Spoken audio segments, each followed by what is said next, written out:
If you have pain in your upper back, specifically anywhere in between your scapula and your spine, it's likely because you have an inability for your scapula to properly move on your back rib cage. The arm and the scapula have a relationship where as this arm is moving, the scapula needs to have an adequate amount of rotation and room to roam on the rib cage to allow for this shoulder motion to occur smoothly. So usually when people have problems back here, the scapula is being shoved up against the rib cage and it's unable to move and glide effectively, which is going to limit this person's range of motion at their shoulder. I'm going to show you 2 easy exercises you can use to help open up this space with a principle that I use in a lot of my programs, like my beginner body restoration program. If I take my arm and reach it and then turn my trunk into that side, I feel a little stretch back here because what I'm doing is I'm separating the scapula from the spine and opening up space there so I can breathe into it and expand it. And when we inhale, our ribs do need to expand back here. So we're allowing room for that to happen naturally, which should decompress this area. This exercise is the all 4 posterior mediastinal expansion from Postural Restoration Institute. So to set up for this, what we're going to do is get in a quadruped position, meaning we have our knees underneath our hips and our hands directly underneath our shoulders. So what we're going to do here is get a little bit of a book underneath the side where we want to push the ribs back on. So we're trying to get this back left side to open up. The book is underneath the left hand here.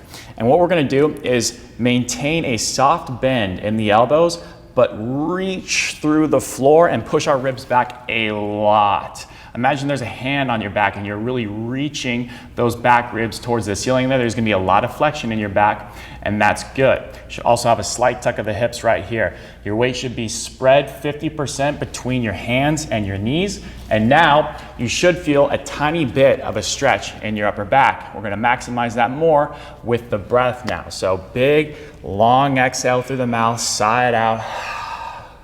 That full exhale is going to get you to feel your side abs on both sides.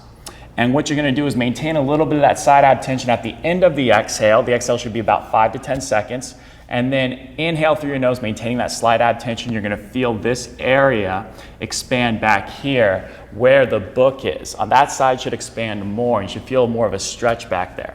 A general rule would be a nice, soft, long exhale. So we're going to close all this down with that full exhale, which is going to force air to go back into that upper back. So general rule is soft, long exhale, gentle, silent inhale. And that's going to allow you to really open up this space back here and use your diaphragm well. The other thing to look out for is don't shrug into your ears. Keep your shoulders out of your ears. Keep a soft bend in the elbows. This is the seated posterior expansion drill with an offset reach. What we're going to do to set up for this is sit nice and tall in a chair so we can feel our sit bones very firmly on both sides. We should have about a 90-degree angle at both our knees and our hips.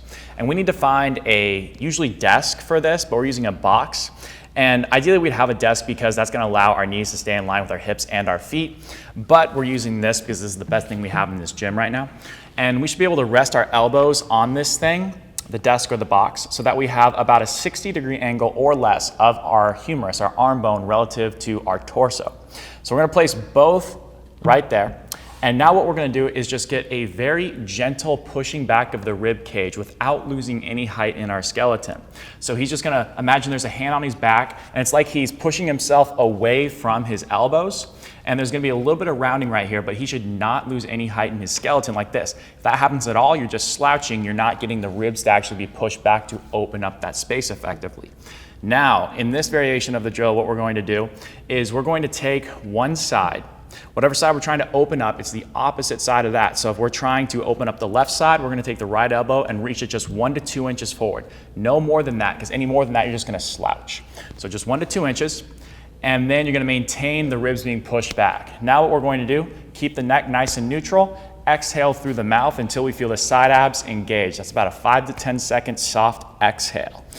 Once he feels those side abs engage, more so on the side that's back, he's going to pause, close his mouth, gently and silently inhale through his nose for about 5 seconds. If he does that well, he's going to feel some air and expansion go into his back. He's going to do that for about 5 breaths, making sure he never loses his sit bones, and he's just going nice and soft. That's the way to go here. Don't overdo it. Just go 5 to 10 seconds soft exhale, soft 5-second inhale that I should not be able to hear. If you don't have a desk or something that's of the appropriate height, an easier variation of this could be just get in a kneeling position where you're leaned back on your heels. That could be with your toes up or your toes down. Whatever allows you to still get that 60-degree angle or less. And then what we'll do is the same exact thing. You might have a slight degree of forward lean here, but try to minimize that. And then same thing, just try to push back slightly and keep your hips very slightly tucked underneath you. And that looks really good right there. And we can do the same exact thing, just reach one slightly more forward and not at the cost of leaning forward, but making sure those ribs stay back.